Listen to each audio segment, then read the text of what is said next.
happened suddenly. When I raised my head and opened my eyes, I couldn't recognize anyone. I don't think that I can ever forget the parents and the police going from body to body in the parking lot of the school. It was 3 years ago today in Ellisburg, Oregon, that Robbie Hutchinson and Donnie McDaniel opened fire on the students and teachers of Ridgeline High School. The film's about 3 communities, how they've been affected by the presence of guns in those communities. It shows you that there's 2 sides to the story, and that, gun owners, gun sellers, and, gun abusers. It gives you a look at all of those things. It's the gun that is the catalyst that makes us examine, the choices that we're making in our lives that are at times harmful to society, and how we deal with those things. I think it's about relationships, family relationships that are disintegrating as they trudge through the detritus of real life. Where are you calling from? When Newsline returns, more with Janet Hutchinson, mother of a Ridgeline school shooter. First, could these officers have saved the children of Ridgeline? Why didn't they act? What went wrong? Do you think more could have been done than was? Well, yeah, I think those officers could have done a lot more than they did. We have 51 speaking parts in the film. For a film this size, it's really kind of unheard of. And all the way down the line, we have phenomenal actors. And, our cast that leads off the top, the big names in the film, I feel so blessed to have worked with him because it helped me grow every single day as a filmmaker, but it also challenged everyone in the process to do something better, and as we challenged each other, and I think you see that in the performances. Most of the characters are dealing with some issue that in some ways revolves around a weapon or a gun, and that gun is a catalyst for them to have to deal with certain issues and stuff that happen in their life.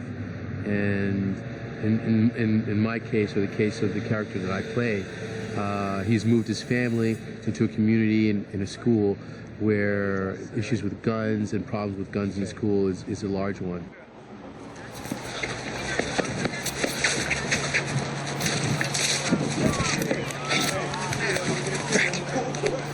You stay right there. Let's go. Let's go. Look, wait. Get out the way. Out the way. What do you think? Huh? You want to take it all? Let's go. You're gonna bring a gun into my school. It's not mine. It's not. Nope. Who do you think you're playing? I don't know what you think. You think this is a game? You're expelled, Jelani. What our story is how do we exist in this neighborhood? How do we exist in this same community of people where I'm surrounded by parents who've suffered the tragedy at the hands of my son? Meantime, I loved my son. Even though he was a monster, in this moment, I loved him before and I loved him after. So how do we continue to live in this community and make peace with ourselves and with the community? Excuse me? What the hell is this?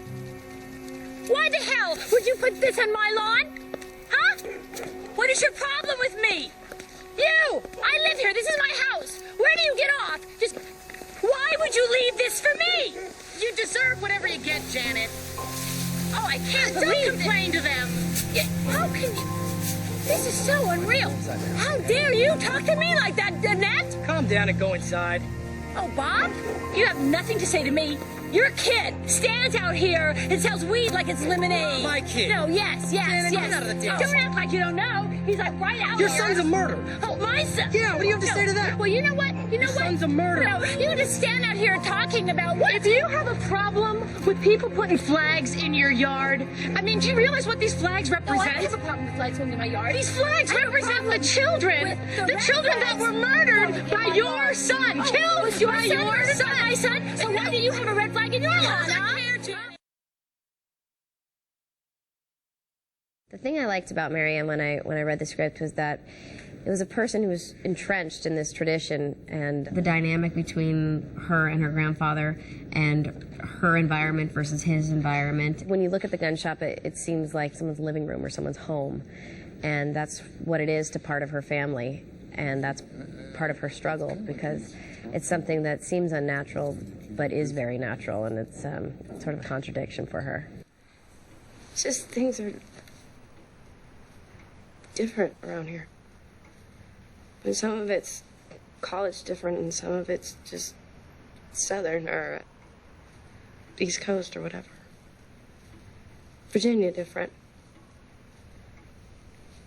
I don't know, Papa. It's just that some shit happened, and I just feel like edgy or whatever lately, and I know that doesn't explain how I've been for the past 2 months, but you know, this place was always kind of weird for me to walk into.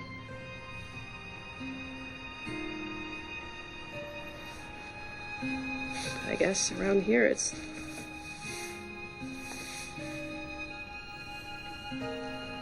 just how everybody is.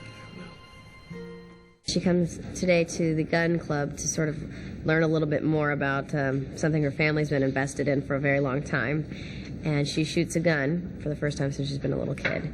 It's an interesting point in the story for her because she's a little uncomfortable around the acceptance of guns in the new environment that she's in. For me, it was very interesting because I have never shot a gun before, so today was my first time. And I was surprised because I actually thought I'd get a thrill out of it, but it scared me more than anything, and I was a little uncomfortable with it. Aric, the director, really wanted to capture my discomfort with the first time I would really shoot a gun, because it's similar to Marianne's discomfort. The Weaver stance. It's probably the most comfortable for you.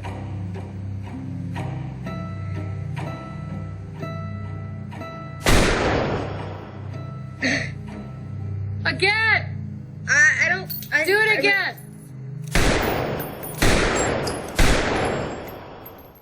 It's my hopes and the hopes of the filmmakers involved in this process that, we turn something inside the audience inside out, and it challenges people to, look at themselves, and instead of just judging from the outside, kind of put themselves in that scenario. It's so important that as a filmmaker that this film is honest and it's real, and I think that's what makes American Gun a special film.